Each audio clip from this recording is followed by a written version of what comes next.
दोस्तों, क्या आपने कभी सोचा है कि एक आखिरी अलविदा आपकी जिंदगी का सबसे लंबा इंतजार बन जाएगा। आज की कहानी किसी एक शख्स की नहीं, बल्कि उस अटूट प्यार और भरोसे की है जिसने मौत के जबड़े से दो जिंदगियों को खींच लिया। 147 दिन, एक अनजान टापू और दो ऐसे इंसान जिन्होंने कभी हार नहीं मानी। आज हम आपको ले चलेंगे एक ऐसे सफर पर जहां समुद्र की लहरों से ज्यादा शोर उनके दिलों की धड़कनों का था। कहानी शुरू होती है न्यूयॉर्क के एक छोटे से घर से। डेविड और एमा अपनी शादी की दूसरी सालगिरह बनाने के लिए एक क्रूज ट्रिप पर निकले थे। घर से निकलते वक्त डेविड ने अपनी माँ से वादा किया था, अगले हफ्ते मिलते हैं ढेर सारी यादों के साथ। लेकिन उन्हें क्या पता था कि वो यादें इतनी भयानक होगी। एमा ने अपने घर के दरवाजों पर आखिरी बार हाथ लहराया, ये सोचे बिना कि शायद वो इस दहलीज को दोबारा कभी ना देख पाए।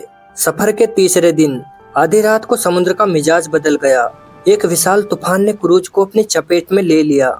चीख पुकार, अंधेरा और फिर एक जोरदार धमाका। डेविड ने एमा का हाथ कसकर पकड़ा हुआ था, पर लहरों का वेग इतना तेज था कि उन्हें बहा ले गई। जब अगली सुबह सूरज निकला तो डेविड और एमा एक दूसरे के साथ थे, लेकिन किसी जहाज पर नहीं, बल्कि प्रशांत महासागर के एक वीरान टापू के किनारे। चारों तरफ नीला पानी और बीच में रेत का एक छोटा सा टुकड़ा। उनके पास ना फोन था, ना खाना और ना ही कोई हथियार। सदमे से बाहर निकलते ही सबसे बड़ी चुनौती थी सिर छुपाने की जगह। डेविड ने समुद्र के किनारे बहकर आए लकड़ी के टुकड़ों, बांस और ताड़ के बड़े बड़े पत्तों को इकट्ठा किया। हफ्तों की मेहनत के बाद उन्होंने एक छोटा सा आशियाना बनाया जो उन्हें तपती धूप और ठंडी रातों से बचा सके। यही उनकी दुनिया बनने वाली थी। पानी की तलाश में वे टापू पर भटकते रहे, तभी उनकी नजर ऊंचे नारियल के पेड़ों पर पड़ी। डेविड ने अपनी जान जोखिम में डालकर पेड़ों पर चढ़ना सीख लिया। वो नारियल पानी ही था जिसने उन्हें शुरुआती दिनों में डिहाइड्रेशन से मरने से बचाया। वे बारिश के पानी को भी बड़े पत्तों और प्लास्टिक के मलबे में जमा करने लगे। पेट की आग बुझाने के लिए डेविड ने एक नुकीली लकड़ी को भाले की तरह इस्तेमाल करना शुरू किया। घंटों घुटने तक पानी में खड़े रहकर वो मछलियों का इंतजार करता। कई बार हाथ खाली रहते तो वे समुद्र के किनारे कछुओं के अंडे ढूंढते। एमा ने जंगली जड़ों और समुद्री घास को उबालकर खाना सीखा। उनकी आलीशान जिंदगी अब कच्ची मछली और नारियल तक सिमट गई थी। जैसे जैसे हफ्ते बीत रहे थे, उनका हुलिया पूरी तरह बदल गया था। डेविड की दाढ़ी इतनी बढ़ गई थी कि उसे पहचानना मुश्किल था, और एमा के सुनहरे बाल समुद्र की नमक से भी सफेद दिखने लगे थे। उनके पैरों के तलवे पत्थर जैसे सख्त हो चुके थे, क्योंकि जूते हफ्तों पहले फट चुके थे। 60वें दिन कुदरत ने उनकी पहली बड़ी परीक्षा ली। एमा को एक जहरीले मच्छर ने काट लिया। उसे इतना तेज बुखार आया कि वो होश खो बैठी।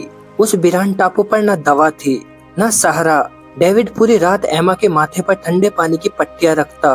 डेविड रोते हुए उससे कहता है, तुम मुझे छोड़कर नहीं जा सकती एमा, हमने साथ बूढ़े होने का वादा किया था। एमा अभी बीमारी से संभली ही थी कि 90वें दिन की वो रात आई। एक विशाल समुद्री तूफान ने उनके आशियाने को तहस नहस कर दिया। लहरें इतनी ऊंची थी कि एमा लगभग बहने ही वाली थी। डेविड ने अपनी जान की बाजी लगाकर उसे एक चट्टान के सहारे पकड़े रखा। उस रात उन्होंने पहली बार मौत की ठंडी सांस को महसूस किया था। रात का सन्नाटा सिर्फ लहरों का नहीं था, बल्कि झाड़ियों के पीछे चमकती आंखों का भी था। कई बार रात में जंगली जानवरों ने उनके कैंप पर हमला करने की कोशिश की। डेविड और एमा पूरी रात आग जलाकर बारी बारी से पहरा देते। डर उनके साए की तरह उनके साथ रहने लगा था। 100 दिन बीत चुके थे। डेविड ने रेत पर हर दिन के हिसाब से लकीरें खींचनी शुरू की। वे अक्सर रात को आग के पास बैठकर अपने घर की बातें करते, वो न्यूयॉर्क की कॉफी और अपने माता पिता का चेहरा। डेविड ने एमा के लिए रेत पर एक छोटा सा घर बनाया था ताकि वो उम्मीद ना खोए। 147वें दिन की दोपहर, जब दोनों पूरी तरह टूट चुके थे, आसमान में एक गूंज सुनाई दी। एक खोजी विमान बहुत ऊपर से गुजर रहा था। डेविड ने लकड़ियों के ढेर में आग लगाई, लेकिन धुआं सफेद था जो बादलों में छुप रहा था। पहली बार में विमान ने उन्हें नहीं देखा और आगे बढ़ गया, लेकिन एमा ने हार नहीं मानी। उसने आखिरी ताकत बटोरी और एक ऊंचे टीले पर चढ़कर चिल्लाई। डेविड ने अपना वो लाल कपड़ा पागलों की तरह लहराया। उनके पास अपनी मौजूदगी का एहसास कराने के लिए कुछ ही वक्त था। अगर विमान मुड़ गया तो वो हमेशा के लिए वहीं रह जाते। और तभी विमान के पंख खिले। उन्हें देख लिया गया था। जब उन्हें रेस्क्यू किया गया तो दोनों ने एक दूसरे का हाथ नहीं छोड़ा। डॉक्टरों ने कहा कि ये उनका प्यार ही था जिसने उन्हें जिंदा रखा। दोस्तों, ये कहानी हमें सिखाती है कि अगर आपके पास किसी का साथ है तो आप मौत को भी मात दे सकते हो। डेविड और एमा की इस दास्तान ने क्या आपकी आंखों को भी नम किया? अपनी राय कमेंट्स बॉक्स में जरूर बताएं। इस वीडियो को लाइक करें और ऐसी ही कहानियों के लिए चैनल को सब्सक्राइब करें। जय हिंद।